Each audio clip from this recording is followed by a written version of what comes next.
सुप्रभात, very good morning everyone. आप सबका एक बार फिर से बहुत बहुत स्वागत करना चाहूँगा आपकी daily dose of current affair में। 3 जून का दिन है और एक बार फिर से हम लोग देखेंगे कौन सी इंपॉर्टेंट न्यूज़ आइटम्स हैं जिसको हमें यहाँ डिस्कस करना चाहिए, चाहे वो स्पोर्ट्स से हो, चाहे नेशनल इंटरनेशनल कोई भी हो। बायलिंगुअल फॉर्मेट में हमेशा की तरह उसको हम लोग यहाँ पे प्रॉपर तरीके से डिस्कस करेंगे। मैं देख पा रहा हूँ कि आप सबकी जो रुचि है करंट अफेयर को लेके वो बहुत बढ़िया है। मैं वीकली करंट अफेयर भी देख रहा था, साप्ताहिक करंट अफेयर जो था उसको बहुत आपने प्यार दिया, so would be carrying forward this particular thing. And please do let me in the comment section कुछ और भी अगर आपको ऐसे सेशंस है जो कि चाहिए। I would really love to present them in case you want them for any examination for that matter. इसका जो पीडीएफ है आपको हमेशा की तरह आकाश नेव जी के बूस्टर टेलीग्राम चैनल में मिल जाएगा। इसको आप स्कैन भी कर सकते हैं, you will reach the Telegram channel easily. Start करना चाहूंगा स्पोर्ट्स की एक बहुत इंपॉर्टेंट न्यूज़ के साथ। ऑलरेडी हमने देखा है जो T20 वर्ल्ड कप है 2024 का, ये स्टार्ट हो चुका है बेटे। इसकी होस्ट कौन सी कंट्रीज हैं? वेस्ट इंडीज और यूएसए। ये काफी इंटरेस्टिंग है कि इस बार अमेरिका में, यूएसए में हो रहा है ये वर्ल्ड कप। 20 टीम्स हैं, उसके बारे में आपको बताऊंगा। और ये जून में, मतलब जून एंड तक इसका जाके फाइनल होगा। और that's very much it for now. इसके बारे में कुछ और अपडेट्स होंगे तो मैं आपको जरूर बताऊंगा, बट अभी के लिए इतना ही है। एक चीज आप नोटिस करिएगा यहाँ पे, what we have observed is कि यहाँ पे 20 टीमें पार्टिसिपेट कर रही हैं, 20 पार्टिसिपेंट्स हैं। देखो, जो 8 टीम्स थी प्रीवियस टूर्नामेंट से वो तो है ही है, जैसे Australia, England, India, Netherlands, New Zealand, Pakistan, south Africa, Sri Lanka. 2 teams अपने आप क्वालिफाई कर जाती है क्योंकि वो होस्ट है।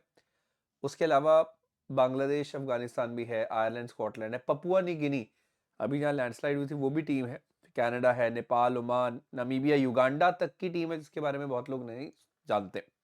तो मेरी कहने का मतलब है कि इस बार ये जो टूर्नामेंट है आप देख सकते हो, इसमें बहुत सारी जो टीम्स हैं ऑल ओवर द ग्लोब वो पार्टिसिपेट कर रही हैं। तो क्रिकेट की आईसीसी क्या कर रहा है? रीच बढ़ा रहा है।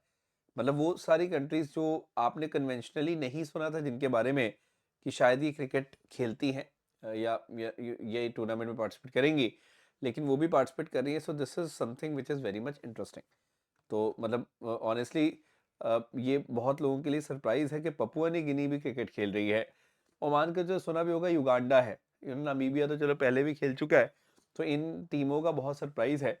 और इवन बहुत टीम, जैसे कनाडा बहुत नई टीम है, ओमान भी न्यू है, इवन स्कॉटलैंड तो होती है, लेकिन आयरलैंड की अगर आप टीम देखो तो it's going to be quite interesting to see how they perform और किस तरह से क्रिकेट की रीच जो है दुनिया में बढ़ रही है। ठीक है, इतना ही मैं आपको बताना चाहूँगा। नेक्स्ट हम बढ़ते हैं। Now next I would like to talk about a very important news item. अब यहाँ पे ये ध्यान में रखें, इंडियन एयरफोर्स का जो कंटिजेंट है उन्होंने ज्वाइन किया बेटे रेड फ्लैग 2024 एक्सरसाइज को। कहाँ पे? अलास्का में। अलास्का कहाँ है? यूएसए में। तो यूएसए ने इसको होस्ट किया। तो आप ये ध्यान में रखें कि ये 14 जून तक चलेगी। तो मतलब अब अगे अगले आप मान के चलो अगले 10 दिन तक ही चलने वाली है। कहाँ पे हो रही है? अलास्का, यानी कि यूनाइटेड स्टेट्स में हो रही है। It's a multi nation exercise, mega military exercise है जिसमें इंडियन एयरफोर्स पार्टिसिपेट कर रही है। So what is more important is कि हमें एक सिंपल सा आइडिया होना चाहिए कि भाई इंडियन एयरफोर्स ने यहाँ पे पार्टिसिपेट किया रेड फ्लैग 2024 एक्सरसाइज में। That's it.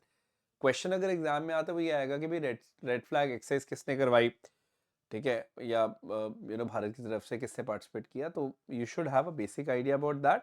ये काफ़ी इंपॉर्टेंट है, बस इतना आपको पता होना चाहिए कि होस्ट किसने किया।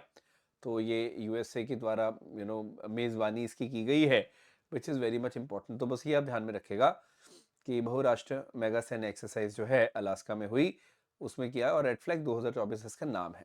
तो रेड फ्लैग एक्सरसाइज बेसिकली इसका नाम है। You should know about it. Moving है आगे, हम लोग बेटे बढ़ते हैं।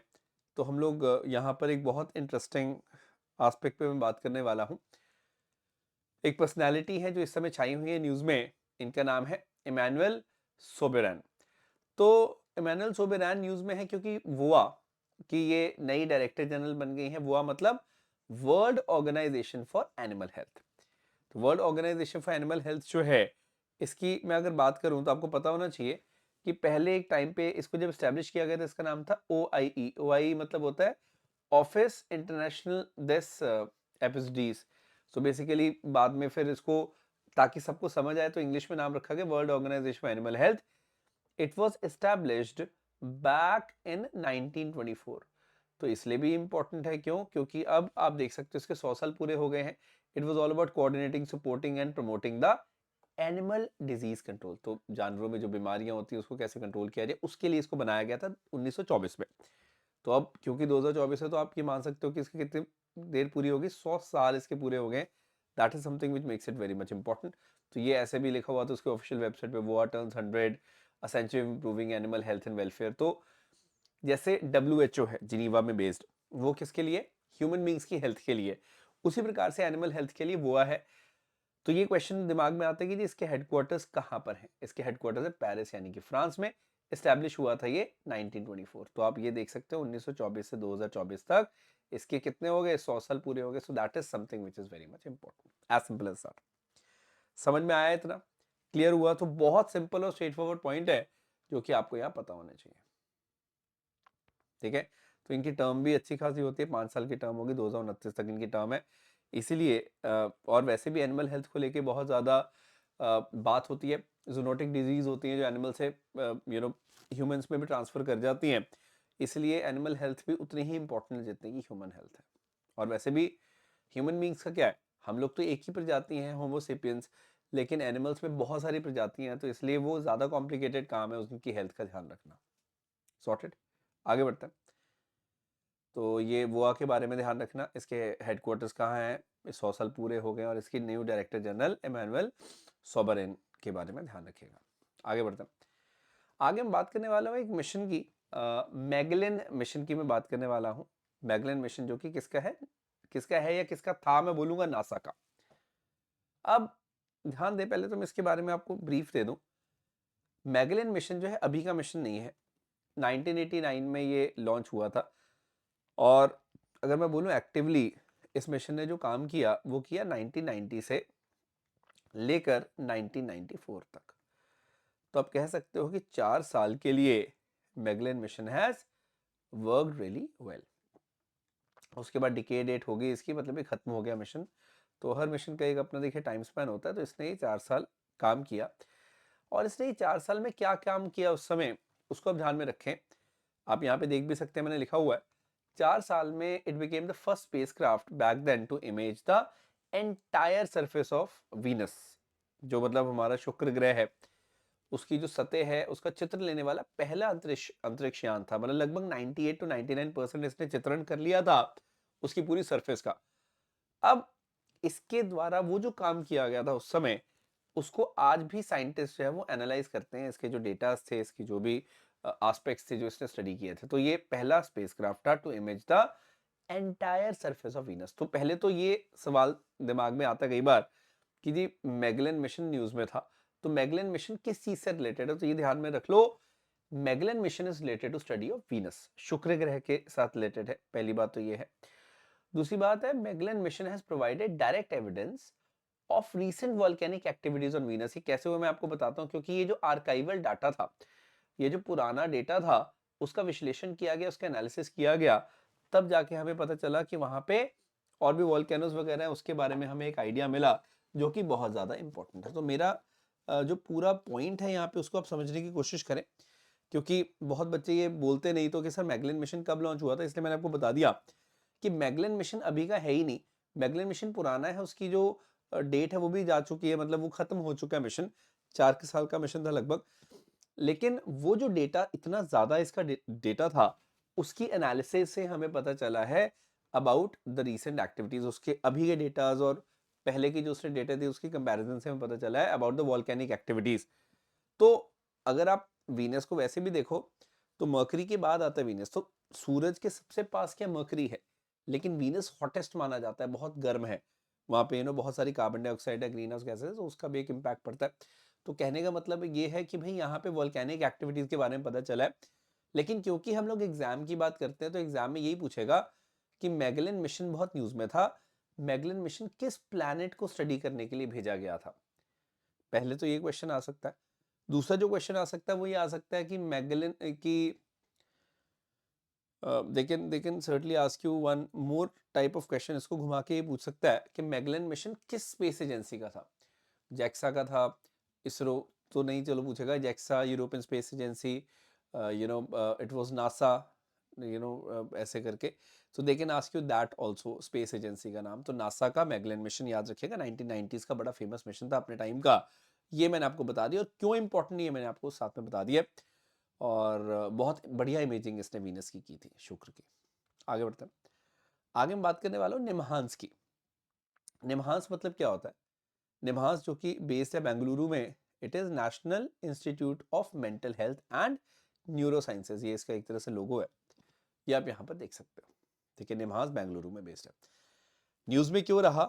ये एक बहुत प्रेस्टिजियस अवार्ड से सम्मानित इसको किया गया है, Nelson Mandela award for health promotion, जो WHO का वर्ल्ड हेल्थ ऑर्गेनाइजेशन है, उसने ये अवार्ड जो है इसको मतलब प्रदान किया इनको। देखिए, भारत का प्रीमियर मेंटल हेल्थ इंस्टीट्यूशन है। एक टाइम पे ये असाइलम हुआ करता था, उसके बाद जाके इसको आज़ादी के बाद कुछ सालों बाद हमने देखा national institute of mental health and neuro science बनाया। तो ये पहले तो आपको पता चलिए कहाँ पर है, बेंगलुरु में है। और बहुत प्रेस्टिजियस अवार्ड जो नेल्सन मंडेला अवार्ड है फॉर प्रमोशन ऑफ हेल्थ, उसको दिया गया 2024 के लिए। यहाँ पे जो भी इंस्टीट्यूशंस हैं या इंडिविजुअल्स हैं जिन्होंने हेल्थ के लिए प्रमोट किया कुछ भी, उनको ये दिया जाता है। तो देखिए, अब यहाँ पे फिजिकल हेल्थ से भी ज़्यादा इंपॉर्टेंस किसको मिलती है? मेंटल हेल्थ को हमेशा। तो उसके लिए इनको ये दिया गया है। मैं इस अवार्ड के बारे में बस थोड़ा सा बता दूं, 2019 में ही इस अवार्ड को स्थापित किया गया था। This award was established in 2019, ये Nelson Mandela award for health promotion जो है। और इनको मतलब वही वाला अवार्ड दिया गया है निमहांस को, ये आप ध्यान में रखिएगा। तो निमहांस कहाँ पर है ये आपको पता चल गया है, और निमहांस को कौन सा अवार्ड मिला ये आपको पता चल गया है। निमहांस की फुल फॉर्म आपको पता चल गई है। मैंने ये भी बताया, ये पहले एक मेंटल असाइलम हुआ करता था, अभी ये एक नेशनल इंपॉर्टेंस का इंस्टीट्यूट है, बहुत इंपॉर्टेंट इंस्टीट्यूट है। ये आप ध्यान में रखिएगा, निमहांस के ऊपर क्वेश्चन आपको आ सकता है, so that's of course important. आगे बढ़ते हैं। हैविंग सेड दैट, अब यहाँ पे देखिए एक न्यूज़ है, मैं बताऊंगा इसमें पिक क्या करना है हमने। अडानी पोर्ट बहुत न्यूज़ में था क्योंकि अभी रिसेंटली जो स्ट्रेटेजिक एक्सपेंशन है उसके तहत इनको 30 साल का जो एक कॉन्ट्रैक्ट है, एक डील जो है तंजानिया के पोर्ट की, जो दर इस्लाम पोर्ट है वहाँ का, उसकी मिल गई है।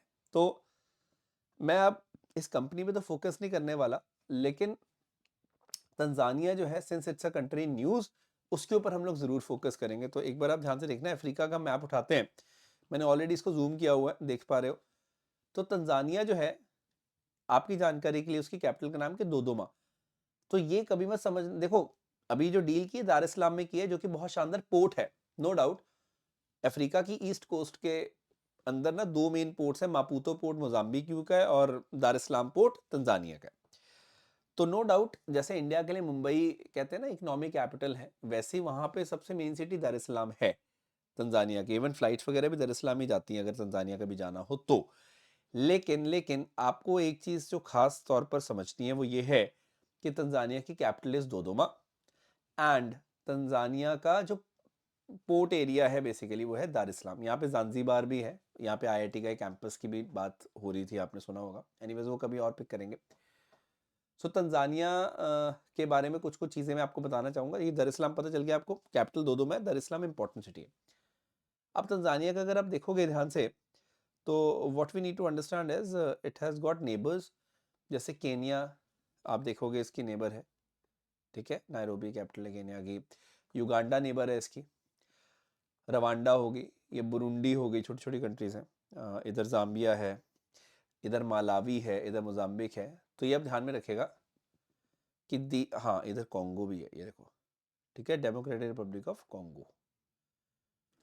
सो आप ये देख सकते हैं, these are the countries which are neighbouring Tanzania. तो 8 कंट्रीज हैं जो तंजानिया को नेबर कर रही हैं, इसलिए दिस इज इंपॉर्टेंट।